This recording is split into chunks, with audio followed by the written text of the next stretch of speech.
Most people know me as Mo Farah. dadka in badan waxay ii yaqaanaan Mo Farah laakiin ma ahan magacayga xaqiiqada dhabta sidaas way ka duwan tahay orodyahanka caanka ah ee Mo Farah ayaa daaha ka qaaday in isaga oo ilmo yar ah loo tahriibiyay Ingiriiska iyada oo la isticmaalayo magaca ilmo kale The real story is taariikhdayda dhabta ah ayaa ah inaan ku dhashay Somaliland oo ah waqooyiga Soomaaliya magaciiguna uu yahay Xuseen Cabdi Kaahin marka laga soo tago waxaan hore u sheegay waalidkii weligood Ingiriiska kuma noolaan markaan 4 jir ahaa ayaa aabahay lagu dilay dagaal sokeeye qoys ahaan waan ku kala lunnay hooyaday waa la iga waday waxaana la igu keenay Ingiriiska si sharci darro ah waxaana la igu keenay magaca ilmo kale oo lagu magacaabo Maxamed Faarax This is the visa document. haa waa warqaddii dalkugalka ee aan ku imid Ingiriiska waana warqaddii aan ku nimid You would have been 9, you hadn't turned 10 yet. haa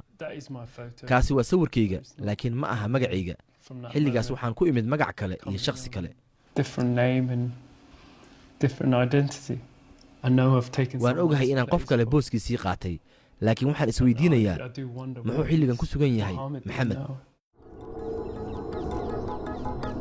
maxamed wuxuu sheegay in haweenaydii keentay Ingiriiska ay tuurtay waraaqihii ay ku qornaayeen lambaradii lagala xiriiri lahaa qoyskiisa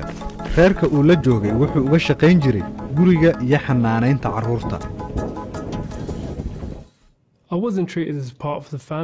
la ilama dhaqmin sidii qof reerka ka mid ah waxaan ahaa ilmo yar oo wax weliba loo diri jiray wax badan kama sii ogaan karo qofka adiga kuu shaqeeya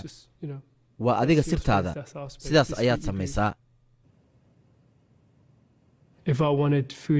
haddii aan cunto u baahdo waxay ahayd inaan si fiican carruurta u xanaaneeyo u qubeeyo cunto u kariyo nadiifiyo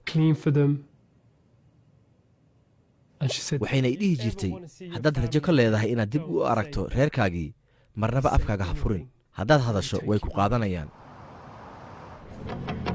Mo Farah wuxuu sheegay in orodku badbaadiyey noloshiisa uuna ku biiray orodka markii ay da'diisu ahayd 14 sano wuxuu ku guulaystay 4 abaalmarin oo olombikada ah kuwaas oo kala ah orodka 5,000 mitir iyo 10,000 mitir wuxuu yidhi waxaan u sheegayaa arrintan sababtoo ah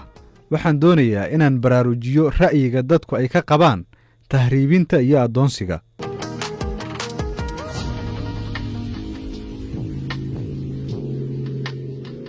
Mo Farah ayaa markii ugu horreysay wacay hooyadiis tan iyo waqtigii ay kala lumeen waxaan ku idhi hooyo haa sidee tahay farxaddii baan ku iloobay farxaddii kolkii aan helo ila hadlay uun baaban iskaba ilooboon fududaaday wax walba waan ku fudud ka waran xasan wuu fiican yahay waan xasuustaa xilligaas waxaan rabay inaan ogaado in hooyaday caafimaad qabto oo ay nooshahay oo ay dhammaantood fiican yihiin waxaan dareemay in wax weliba ii hagaagsan yihiin kadib waxaan goostay inaan baxo oo aan soo arko waalidkay iyo walaalahay oo jooga Somaliland inta la duubayay barnaamijka Mo Farah wuxuu wiilkiisa u waday Somaliland si uu u booqdo ulana midoobo hooyadiis